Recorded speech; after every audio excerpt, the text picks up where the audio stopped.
वंदे मातरम। शिक्षक साथियों और शिक्षा जगत से जुड़े अन्य कर्मचारी साथियों, कार्यालय निदेशक माध्यमिक शिक्षा राजस्थान बीकानेर की तरफ से शाला दर्पण पे एक महत्वपूर्ण मॉड्यूल शुरू किया जा रहा है, जिसमें स्कूल शिक्षा विभाग के जितने भी कार्मिक हैं उनकी विभिन्न विभागों में या अन्य कार्यों में जो भी ड्यूटी लगेगी वो सारी ड्यूटी शाला दर्पण के स्टाफ ड्यूटी मॉनिटरिंग मॉड्यूल के माध्यम से लगेगी। किस तरीके से आदेश जनरेट होंगे, नाम ऐड कैसे करेंगे, एडिट कैसे करेंगे, पूरा मॉड्यूल किस तरीके से काम करेगा उसका पूरा डिटेल मैं इस वीडियो में बताऊंगा। तो सबसे पहले तो आप देखेंगे ये जो आदेश जारी किया गया है डायरेक्टर महोदय की तरफ से, और जिसमें लिखा गया है कि शिक्षा विभाग के समस्त कार्मिक जो या तो पीओ के अंडर में है या ब्लॉक सीबीओ के अंडर में, जिला स्तर पे, संभाग स्तर या राज्य स्तरीय किसी भी कार्यालय द्वारा अल्प अवधि के लिए, यानी सामान्य रूप से 10 से 15 दिन के अंदर के लिए, 1-2 दिन से लेकर के, अगर विभिन्न प्रयोजन से किसी भी कार्यालय या विद्यालय में उनको लगाना है तो समय समय पर इसके लिए आदेश किए जाते हैं। और इनकी जो सामान्य रूप से अभी तक जो कार्यकरण या जो भी रिलीविंग था वो ऑफलाइन होता था, अब इसकी सारी मॉनिटरिंग है वो ऑनलाइन होगी। और इस कार्य की सुगमता के लिए शाला दर्पण पोर्टल पे एक मॉड्यूल शुरू किया गया जिसका नाम है स्टाफ ड्यूटी मॉनिटरिंग मॉड्यूल। अब स्टाफ ड्यूटी मॉनिटरिंग मॉड्यूल में क्या उद्देश्य होगा, एक तो अस्थायी प्रकृति के कार्यों के लिए, यानी अस्थायी प्रकृति का मतलब टेम्पररी, 1 दिन के लिए, 2 दिन के लिए, किसी भी तरह की शिक्षण व्यवस्था के लिए, पेपर बनाने के लिए या चुनाव ड्यूटी या अन्य कोई भी काम है जिसके लिए अस्थायी यानी 2-4 दिन के लिए ड्यूटी लगी जाती है, तो वो सारा काम ऑनलाइन इसकी मॉनिटरिंग होगी। किसी भी कार्य विशेष के लिए आवश्यकता से अधिक नियोजन है वो रोका जाएगा। ये मान लो ऑनलाइन आदेश होगा तो पता चल जाएगा कि एक ही काम के लिए कितने कर्मचारियों को बुलाया गया है, तो ये भी उससे कंट्रोल होगा। इसके अलावा किसी एक कार्मिक की एक ही समय में ड्यूटी दोहराव नहीं होगी, क्योंकि जैसे ही कई बार ऐसा होता है कि जैसे किसी शिक्षक की ड्यूटी सीबीओ कार्यालय से अलग ड्यूटी आती है, डाइट से अलग ड्यूटी आ जाती है, डीओ कार्यालय से या जिला परिषद से कोई और ड्यूटी आ जाती है, तो ऐसे में डबल ड्यूटी की संभावना रहती है। तो जब शाला दर्पण से सारा काम होगा तो एक कार्मिक की ड्यूटी लगाते समय अपने आप, अगर वो उस ड्यूटी के दौरान या उस अवधि के दौरान कहीं ड्यूटी पे होगा तो वो अपने आप उसमें शो हो जाएगा। और दूसरा, कार्य के अनुरूप योग्यता वाले कार्मिक है वो उपलब्ध हो जाएंगे। और रिपोर्ट के विश्लेषण से नियमित रूप से ड्यूटियों पर जाने वाले कार्मिकों की जानकारी मिलेगी कि कौन कौन कार्मिक है कितने दिन तक विद्यालय से आउट रहते हैं या कितने दिन तक कोई भी ओडी या इससे अन्य कार्यों के लिए रहते हैं, तो वो सारी जानकारी इसमें मिल जाएगी। तो ये बहुत ही अच्छा मॉड्यूल शुरू किया जा रहा है। और इसके लिए इसमें लिखा हुआ है कि कौन कौन से होंगे, जैसे पीओ स्तर पे, ब्लॉक स्तर पे, जिला या संभाग स्तर पे, राज्य स्तर पे। मान लो या तो परीक्षा प्रश्न पत्र निर्माण के लिए अगर जाना है, विज्ञान मेले में भाग लेना है, खेल गतिविधि में भाग लेना है, चुनाव कार्य में ड्यूटी लग रही है, कोई प्रशिक्षण है, शोध कार्य है, विधानसभा कार्य है, परीक्षा आयोजन में ड्यूटी है, मान लो किसी की बोर्ड एग्जाम वगैरह ड्यूटी है, आपदा प्रबंधन में, उत्सव में, कोई कार्यशाला आयोजन में या अन्य कार्यालयों की यात्रा या अन्य किसी भी तरह की ड्यूटी है जो अधिकतम 15 दिवस के लिए है, तो उसके लिए अन्य विद्यालय या कार्यालय में भेजा जाता है। तो संबंधित कार्मिक का जो आदेश है वो शाला दर्पण के मॉड्यूल, कौन से मॉड्यूल, जो स्टाफ ड्यूटी मॉनिटरिंग मॉड्यूल है उसके द्वारा ही भेजे जाने का उल्लेख करते हुए ऑनलाइन आदेश जनरेट किया जाएगा। सारा काम ऑनलाइन होगा और कार्य की अधिकता की स्थिति में मॉड्यूल के माध्यम से ही नियत अवधि तक 15 दिवस तक उसको बढ़ाया जाएगा। मान लो जैसे 15 दिन के लिए आदेश किया गया और उसको बढ़ाना है तो वो भी बढ़ाने का काम भी शाला दर्पण मॉड्यूल पे ही होगा।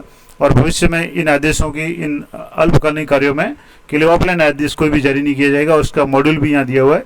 और इस मॉड्यूल में अगर आपके कुछ समस्या आती है तो जो एक तो ईमेल दी हुई है shaladharpan@gpr@gmail.com और एक मोबाइल नंबर भी दिए हुए हैं, उस पर संपर्क कर सकते हैं। और ये डायरेक्टर महोदय का आदेश है। नीचे इसके में आपको राजकाज नंबर, रेफरेंस नंबर भी यहाँ शो हो जाएंगे, ये राजकाज रेफरेंस नंबर है। और ये मॉड्यूल है किस तरीके से काम करेगा, तो जैसे आप यहाँ जैसे मान लो विद्यालय के क्षेत्र की बात करें तो पीओ लॉगिन पे संभवतः ये मॉड्यूल उपलब्ध होगा, क्योंकि आदेश है वो पीओ से जनरेट होंगे। तो जैसे ही ये जनरेट होगा शाला दर्पण में मैं आपको अगर आवश्यकता होगी तो एक आध को आदेश को लाइव भी करके बता दूंगा। अभी आपको क्या करना है, जैसे मान लो इस तरह का कोई भी आदेश जनरेट करना होगा तो सबसे पहले लॉगिन योर स्कूल या ऑफिस आपको लॉगिन करना है, क्योंकि शाला दर्पण ऑफिस का भी मॉड्यूल लॉगिन होता है, स्कूल का भी होता है, तो वो लॉगिन करना है। उसके बाद में ऑफिस, गो टू ऑफिस में जाना है, माई ऑफिस में, और open staff duty monitoring module, ये जो नया मॉड्यूल ऐड होगा, अभी शायद ऐड नहीं हुआ है तो बहुत जल्दी ये ऐड हो जाएगा, क्योंकि ये आदेश ही आया 20/6 को आदेश आया, तो हो सकता है आगामी 1-2 दिन में ये मॉड्यूल एक्टिवेट हो जाए। उसके बाद में इस मॉड्यूल को खोलने के बाद में उसमें आपको पर्पस सेलेक्ट करना है, यानी किस कार्य के लिए कार्मिक की ड्यूटी लगाई जा रही है, वो आगे और डिटेल आ जाएगा कौन कौन से कार्य के लिए लगाई जाएगी। चुनाव कार्य के लिए है, परीक्षा पत्र निर्माण के लिए है, या अन्य कोई कार्य के लिए। उसके बाद में पर्पज के बाद में सब पर्पज, नंबर ऑफ स्टाफ, कितने कार्मिकों को लगाया जाना है, यानी कितने कार्मिकों का आदेश जनरेट करना है, फ्रॉम डेट टू डेट, यानी किस तारीख से किस तारीख तक आदेश जनरेट करना है, और ड्यूटी लोकेशन यानी कहाँ आदेश होगा, यानी वो कार्मिक कहाँ जाकर के काम करेगा, डाइट में करेगा, किसी ऑफिस में करेगा, किसी कार्यालय में करेगा। और स्टाफ ड्यूटी ऑर्डर है, वो डिटेल्स है, वो सारी उसमें शो हो जाएगी। और उसके बाद में इसकी कॉपी किस किस को भेजनी है। मान लो जैसे सीबीओ ने आदेश जारी किया या डाइट्स ने किया, तो उसकी एक कॉपी भी आदेश की है वो डाइट प्रिंसिपल या सीबीओ, या मान लो जिला कलेक्टर या एसडीएम ऑफिस से आदेश जारी किया, तो संबंधित जो भी अधिकारी है उनको भी ये कॉपी जाएगी। ये कॉपी जनरेट करने के बाद में उसको सबमिट करना है। और इस बीच में अगर मान लो कोई करेक्शन आ जाता है, या अगर मान लो आदेश जनरेट में कुछ करेक्शन करना चाहें, तो उसको आप एडिट करके करेक्शन कर सकते हैं। उसके बाद में सबमिट करने के बाद में पहला जो स्टेप कंप्लीट हो जाएगा, कि जिसमें आदेश की डिटेल्स होगी कि किस तारीख के लिए आदेश है, किस काम के लिए है, किस कार्यालय के लिए है। अब उसके बाद में किस किस कार्मिक को लिया जाना है, उसका आदेश है, उसका पार्ट सेकंड होगा। तो after completion of first step first है, आपको सेकंड स्टेप में जाना है। और सेकंड स्टेप में आपको एम्प्लॉय ऐड करना है, यानी किस कार्मिक को उस ड्यूटी में लगाया जाना है, उसको आप सिलेक्ट करेंगे। सिलेक्ट करने के लिए अलग अलग जो भी क्राइटेरिया हो सकते हैं, आप एम्प्लॉय आईडी से कर सकते हैं, एम्प्लॉय के नाम से कर सकते हैं, मोबाइल नंबर से कर सकते हैं, अलग अलग ऑप्शन जो भी शो होंगे। उसके बाद में आपको जो ऑर्डर है उसको सिलेक्ट करके एम्प्लॉय को उसमें ऐड करना है। और ऐड करने के अलग अलग ऑप्शन होंगे, यानी search employ by appropriate options, अलग अलग ऑप्शन होंगे, उससे आपको सर्च करना है। और चेक बॉक्स उसके आगे जो लिखा हुआ है नाम के आगे, उस पर क्लिक करके उसको सिलेक्ट करना है। जैसे सामान्य रूप से किसी में करते हैं उसी तरीके से सिलेक्ट करना है। और उसके बाद में उसको ऐड कर लेना है। और ऐड करने के बाद में अगर मान लो गलत ऐड हो जाता है तो उसको आप डिलीट भी कर सकते हैं, रिमूव भी कर सकते हैं। और उसके बाद में जनरेट ऑर्डर है, वो ऑर्डर जनरेट हो जाएगा, उसका ड्राफ्ट शो हो जाएगा। जैसे टीसी वगैरह आप जनरेट करते हैं, या मान लो किसी कार्मिक की कार्यग्रहण या कार्य मुक्ति रिलीविंग आदेश जनरेट करते हैं, तो उससे पहले ड्राफ्ट होगा, वो ड्राफ्ट आप चेक कर लें। उसके बाद में उसको ऑर्डर नंबर उसको एंटर करना है, जो भी डिस्पैच नंबर कह सकते हैं, कार्यालय के जो डिस्पैच नंबर होंगे, डेट होगी, वो एंटर करनी पड़ेगी। और उसके बाद में उसको लॉक करना पड़ेगा। और ऑर्डर को लॉक करने के बाद में आप उसका प्रिंट निकाल करके संबंधित कार्मिक को दे सकते हैं। उसकी एक कॉपी है, वो जो भी कॉपी जिस भी कार्मिक को कॉपी आपने भेजी है, ऑर्डर कॉपी है, वो अपने आप उस कार्यालय में पहुंच जाएगी। और आप उसका प्रिंट निकाल करके एक कॉपी इसकी ऑफिस में रख सकते हैं, दूसरी कॉपी संबंधित कार्मिक को दे सकते हैं कि वो आगे जा करके वहाँ अपना कार्य करे। अब ये तो हो गया एक सामान्य प्रोसेस। अब इसमें यूजर मैनुअल है किस तरीके से होगा, तो यहाँ से जैसे सबसे पहले जो होम में जाकर के स्टाफ ड्यूटी ऑर्डर्स इसमें जाना है। और यहाँ दो स्टेप है। पहला स्टेप है कि एक तो ड्यूटी ऑर्डर है वो ऐड करना है या एडिट करना है, प्रिंट करना है। दूसरा है उसमें एम्प्लॉय ऐड करना। दोनों मैंने आपको शॉर्ट में बताया, आप डिटेल में यहाँ देखेंगे। तो जैसे ही स्टाफ ड्यूटी मॉड्यूल है, ये आप जब ओपन करेंगे तो इसमें सबसे पहले आपको पर्पस सेलेक्ट करना पड़ेगा, यानी कार्मिक को किस काम के लिए आप रिलीव कर रहे हैं, ऑर्डर जनरेट कर रहे हैं। उसके बाद उसका सब पर्पज यानी हो सकता है उसमें कुछ दूसरा सब टाइप भी हो। मान लो जैसे पेपर परीक्षा पत्र निर्माण है, उसमें बोर्ड परीक्षा का या लोकल परीक्षा का जो भी इस तरह का मॉड्यूल होगा या ऑप्शन होगा वो शो हो जाएगा। उसके बाद में कितने स्टाफ की आवश्यकता है, 1 2 3 जितने भी स्टाफ को करना है वो। उसके बाद में फ्रॉम डेट किस तारीख से करना है और किस तारीख तक। उसके बाद में ड्यूटी लोकेशन डिटेल्स आपको एंटर करनी पड़ेगी कि जिस कार्मिक को जहाँ भी आप भेज रहे हैं ड्यूटी पे, वो कौन सा जिला है और ब्लॉक कौन सा है, कौन सा कार्यालय, कार्यालय का नाम वगैरह है। अगर विद्यालय है तो उसका सालांतरण कोड वगैरह जो भी होगा वो शो हो जाएगा। तो सबसे पहले काम करेंगे, जैसे ये ड्यूटी ऑर्डर प्रिंट करेंगे तो उसमें पर्पज सेलेक्ट करना है। जैसे परीक्षा पत्र निर्माण है, विज्ञान मेले में ड्यूटी है, खेल गतिविधि में है, चुनाव कार्य में, डाइट प्रशिक्षण में संदर्भ व्यक्ति के रूप में है, शोध कार्य है, विधानसभा कार्य, परीक्षा का आयोजन है यानी किसी एग्जाम ड्यूटी में, आपदा प्रबंधन उत्सव में है, या कार्यशाला में डाइट प्रशिक्षण ट्रेनिंग के रूप में है, या कोई और आदेश है, कलेक्टर एसडीएम के आदेश है, जो भी आदेश होगा वो यहाँ से टाइप और पर्पज और उसके बाद में सब पर्पज है। उसके बाद में नंबर ऑफ स्टाफ कितनी तारीख से करना है, लोकेशन वगैरह ये एंटर करनी है। जैसे यहाँ प्रश्न पत्र निर्माण में है तो उसका सब पर्पज में भी जैसे प्रश्न पत्र निर्माण है, फिर कितने स्टाफ की आवश्यकता है तो जैसे 2 स्टाफ की है, कब से कब है, जैसे यहाँ उदाहरण दिया हुआ है 17/6 से 19/6 यानी 17 18 19 3 दिन के लिए है। उसके बाद में डज लोकेशन इस बिलोंग टू साला दर्पण, अगर मान लो साला दर्पण से संबंधित लोकेशन है तो आपको साला दर्पण के कोड डालेंगे तो वो डिटेल अपने आप आ जाएगी। और अगर नहीं है तो आप जो भी कार्यालय है उसको आपको जिला है, ब्लॉक है, उस तरीके से सिलेक्ट करना है। यहाँ से जैसे ये आ जाएगा। अब इसके बाद में जो उसकी लोकेशन आपको सिलेक्ट करनी है कि किस जिले में है, कौन से ब्लॉक में है, और लोकेशन स्कूल या ऑफिस का नाम या तो सर्च लिस्ट में आ जाएगा या आपको इंटर करना पड़ेगा। उसके बाद में सिंगल या मल्टीपल लोकेशन है तो वो भी आपको यहाँ इंटर करनी है। उसके बाद में स्पेशल इंस्ट्रक्शंस कोई है, कोई विशेष निर्देश है तो वो आप यहाँ लिख सकते हैं। उसके बाद में उसकी कॉपी है आपको किसको देनी है, यानी जो भी आदेश जारी करता होगा उसको कॉपी भेजनी पड़ेगी। तो जैसे अगर मान लो डायरेक्टर महोदय का आदेश है, या तो यहाँ निदेशक माध्यमिक प्रारंभिक शिक्षा बीकानेर है, जिला कलेक्टर है तो संबंधित जिला कलेक्टर को हो जाएगा। संयुक्त निदेशक आदेश है, मुख्य जिला शिक्षा अधिकारी यानी सीडीओ का आदेश है, जिला शिक्षा अधिकारी मुख्यालय प्रारंभिक या एलिमेंट्री डीओ एलिमेंट्री का है वो सीपीओ का आदेश है, या पीओ का आदेश है। संबंधित संस्था प्रधान को अगर आप कॉपी भेज रहे हैं तो वो भी हो सकता है, या संबंधित अधिकारी कार्मिक को भी एक आदेश इसकी कॉपी है वो आप देंगे तो उसकी भी कॉपी जनरेट हो जाएगी। और रक्षित पत्रावली जो भी आपके ऑफिस में कॉपी इसकी है वो सेव रहेगी। तो ये जिसको भी कॉपी आप भेजनी है उसको आपको यहाँ से सेलेक्ट करना है। यहाँ से जैसे यहाँ जो आदेश जारी किया गया, यहाँ से जैसे मान लो डिस्ट्रिक्ट वगैरह सेलेक्ट करके यहाँ रीच ऑन टाइम ये स्पेशल इंस्ट्रक्शन दिया है कि समय पे पहुँचे। और उसके बाद में यहाँ लिखा हुआ है कि एक तो जिला कलेक्टर संबंधित जिला को कॉपी देनी है और दूसरा पीओ को। तो दोनों यहाँ चेक बॉक्स पर क्लिक करके इसको सबमिट करेंगे तो उसके जो भी ऑर्डर है उसकी कॉपी जनरेट हो जाएगी, नीचे इसकी कॉपी प्रतिलिपि आ जाएगी। अब इसको बाद में यहाँ से जो पहला स्टेप हो गया कि किसको करना है, इस तरीके से आदेश ये जनरेट हो जाएगा। अब पहला स्टेप इसमें हो गया कि ऑर्डर नंबर आ जाएगा, पर्पज आ गया, परीक्षा निर्माण परीक्षा प्रश्न पत्र निर्माण आ गया, कौन सा डिस्ट्रिक्ट है, ब्लॉक है, कहाँ पे जाना है, उसके बाद में कितने कार्मिकों का ड्यूटी लगनी है, जैसे 2 की है, अभी ऐड एम्प्लॉय नहीं किए हैं, किस तारीख से करना है। और ये लास्ट अपडेट इसको आप एडिट भी कर सकते हैं, अगर इसमें डेट वगैरह कोई चेंज करनी है पर्पज वगैरह तो डिलीट करना चाहे तो डिलीट कर सकते हैं। अब इसके बाद में ये पहला स्टेप कंप्लीट हो गया। अब इसके बाद में दूसरा स्टेप आएगा। पहले स्टेप में मैं आपने आदेश जनरेट कर लिया, दूसरे स्टेप में आपको एम्प्लॉय ऐड करना है, यानी किस किस कार्मिक को ड्यूटी पे भेजना है। तो ये पर्पस हो गया, ये सारा काम पहले से हो जाएगा, फर्स्ट भाग में हो जाएगा। अब सेकंड भाग में आपको एम्प्लॉय को सर्च करना है। यहाँ से जैसे ऑर्डर नंबर था, अब इसमें 2 एम्प्लॉय को सिलेक्ट करना है।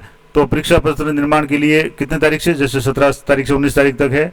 अभी टोटल स्टाफ एडिट 0 आ रहा है, तो अब यहाँ से आपको स्टाफ ऐड करना है। अब इसमें सर्च ऑप्शन अलग अलग तरीके का, आप स्टाफ को बाई एम्प्लॉय नेम से ऐड कर सकते हैं, एम्प्लॉय आईडी से ऐड कर सकते हैं, मोबाइल नंबर से ऐड कर सकते हैं, मान लो ऑफिस या स्कूल आईडी है उससे कर सकते हैं, या पीओ यूसीओ जो भी इसमें क्राइटेरिया आप सेलेक्ट करेंगे उसके अनुसार है वो लिस्ट। सर्च ऑप्शन पर क्लिक करेंगे, यहाँ सर्च एम्प्लॉय पे पहले जैसे मान लो आपके कार्यालय के आदेश कार्मिक है तो बाई एम्प्लॉय नेम से सर्च करेंगे तो यहाँ आपके कार्यालय के जितने भी कार्मिक है उनकी लिस्ट आ जाएगी।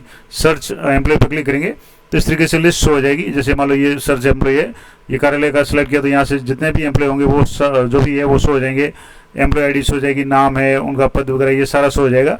अब यहाँ एक्शन में आपके यहाँ बॉक्स बना हुआ है, आप जिसको भी आप सिलेक्ट करना चाहें उसके ऊपर राइट क्लिक करना है, उस चेक बॉक्स को आपको और राइट क्लिक करना है, उसको सिलेक्ट करना है। जैसे सिलेक्ट करेंगे वो कार्मिक है वो सिलेक्ट हो जाएंगे। जैसे यहाँ उदाहरण के रूप में यहाँ से जैसे 2 सिलेक्ट किए, अब सिलेक्ट करने के बाद उसका आगे डिलीट का ऑप्शन आ जाएगा कि मान लो आपने गलत सेलेक्ट कर दिया तो उसको आप यहाँ से हाथों हाथ डिलीट कर सकते हैं। और उसके बाद में ये सारे अगर सही सिलेक्ट हो जाए तो उसके बाद में आपको इसको सेव करना है। जैसे 2 कार्मिक यहाँ सिलेक्ट हो गए, फिर उनका नाम आ जाएगा, मूल पद आ जाएगा, कहाँ पे इनको किया जा रहा है और किस वर्तमान पोस्टिंग का है और कहाँ के लिए इनको आदेशित किया गया, कितनी तारीख से कहाँ तक है। तो इसमें जैसे अब इसमें जो आदेश जनरेट होगा उसमें ऊपर आदेश होगा, शाला दर्पण के आदेश क्रमांक यहाँ लग जाएंगे, डेट लग जाएगी और यहाँ लिखा हुआ आएगा कि निम्नलिखित तारीखा के कॉलम संख्या 2 यानी जो सेकंड भाग इसका जिसमें कार्मिक का नाम है उल्लेखित कार्मिक के अधिकारी को कॉलम संख्या 5 यानी जहाँ ड्यूटी स्थान है स्थान पर अस्थायी तौर पर परीक्षा प्रश्न पत्र निर्माण हेतु जो भी आप कारण सिलेक्ट करेंगे वो कारण यहाँ शो हो जाएगा, लगाया जाता है और यहाँ से इस तरीके से इसकी यहाँ डेट्स वगैरह वो शो हो जाएगी। ये जो आदेश है ये एक तरह से ड्राफ्ट हो जाएगा। अब इसकी यहाँ कॉपी भी जनरेट हो जाएगी, यहाँ से जैसे कलेक्टर को संबंधित सीबीओ को जिसको भी आप कॉपी देना चाहें वो कॉपी हो जाएगी, ऑफिस कॉपी है, संबंधित कार्मिक है, रक्षित पत्रावली वगैरह। और यहाँ आपको फाइल नंबर आप चेंज करना चाहें या जो भी लिखना चाहें वो यहाँ फाइल नंबर लिख लें और फाइल ऑर्डर डेट यानी ये तो शाला दर्पण की डेट आ जाएगी ऊपर और यहाँ किस तारीख को यानी कि जिसने भी आदेश दिया उस आदेश की अनुपालना में आप कर रहे हैं तो उसके यहाँ जो भी आदेश किस तारीख आदेश जारी हुआ उसकी अनुपालना में आप जैसे मान लो ये 16 तारीख आदेश था, आप 17 को रिलीव करें तो 16 तारीख आदेश यहाँ जनरेट यहाँ लिख देंगे कि उस आदेश की अनुपालना में ये कर रहे हैं। उसके बाद में आपको ऑर्डर लॉक करना है। लॉक ऑर्डर करेंगे तो इस तरीके से पूरा ऑर्डर आपके यहाँ प्रिंट हो जाएगा जिसमें आपके कार्यालय का नाम आ जाएगा, ऑफिस ऑफ जैसे ये भी एजुकेशन ऑफिस डीओ के कार्यालय से लॉगिन से ये पूरा समझाया हुआ है। आप अगर पीओ से करेंगे तो यहाँ पीओ का नाम आ जाएगा, कार्यालय आदेश क्रमांक आ जाएंगे, डेट आ जाएगी, आदेश आ जाएगा कि इन कार्मिकों को परीक्षा प्रश्न पत्र निर्माण हेतु इनको लगाया जाता है और यहाँ इनका नाम है किस तारीख से किस तारीख तक और कॉपी संबंधित जिसको भी कॉपी दी है वो कॉपी हो जाएगी। अब इस आदेश को यहाँ जो भी ऑप्शन है इसमें प्रिंट का ऑप्शन होगा उसमें आप प्रिंट कर सकते हैं, सेव कर सकते हैं। तो यहाँ प्रिंट ऑप्शन से इसको आप प्रिंट कर लें, नीचे जो भी आदेश करता है उसके यहाँ जो भी साइन या जो भी नाम वगैरह वो आ जाएगा। और इस तरीके से यह पूरा आदेश से आपके जनरेट हो जाएगा। उसको आपको जैसे लॉक कर देंगे तो उसके बाद में यहाँ आ जाएगा कि ऑर्डर लॉक ऑन 14 से, यानी 14 तारीख को लॉक किया हुआ है कि उनको 17 तारीख से 19 तक आदेशित किया गया, तो वो लॉक की डेट आ जाएगी और आप सबमिट करेंगे। अब उसके बाद में यहाँ से इसका स्टेटस भी आ जाएगा कि ये आदेश लॉक हो गया। व्यू करना चाहें, इसको देखना चाहें आदेश को, कभी भी इस आदेश को आप दे सकते हैं। तो ये पूरा मॉड्यूल मैंने आपको बता दिया कि भविष्य में जो भी शाला दर्पण से कार्मिक है वो किसी भी ड्यूटी में जाएंगे, चाहे प्रश्न पत्र निर्माण में है या कोई शारीरिक शिक्षक है उनकी खेल में ड्यूटी लगती है या अन्य कोई भी किसी तरह के चुनाव की ड्यूटी है, यानी जितनी भी ड्यूटियाँ हैं, परीक्षा के आयोजन में, एग्जाम ड्यूटी है, कोई उत्सव में है, किसी कार्यशाला में डाइट का कोई आदेश है, किसी भी तरह का आदेश होगा, तो उसके लिए जो भी कार्मिक की रिलीविंग होगी वो 15 दिन के लिए जो भी आदेश होगा वो इसी शाला दर्पण के मॉड्यूल, जो नया मॉड्यूल शुरू हुआ है उससे ही होगा। और मान लो 15 दिन से अधिक आदेश है तो उसको वापस 15 दिन बाद उसको बढ़ाया जा सकता है। तो ये था पूरा detail staff duty monitoring module के बारे में, और बहुत जल्दी मुझे लगता है आगामी जुलाई से ये कार्य शुरू हो जाएगा। तो काफ़ी हद तक ये इसमें पारदर्शिता रहेगी और पता चल जाएगा कि कौन सा कार्मिक पूरे साल भर में कितने दिन किस कार्यालय में रहा, डेपुटेशन में रहा, कितने समय तक विद्यालय में रहा, कितने समय तक विद्यालय से बाहर रहा।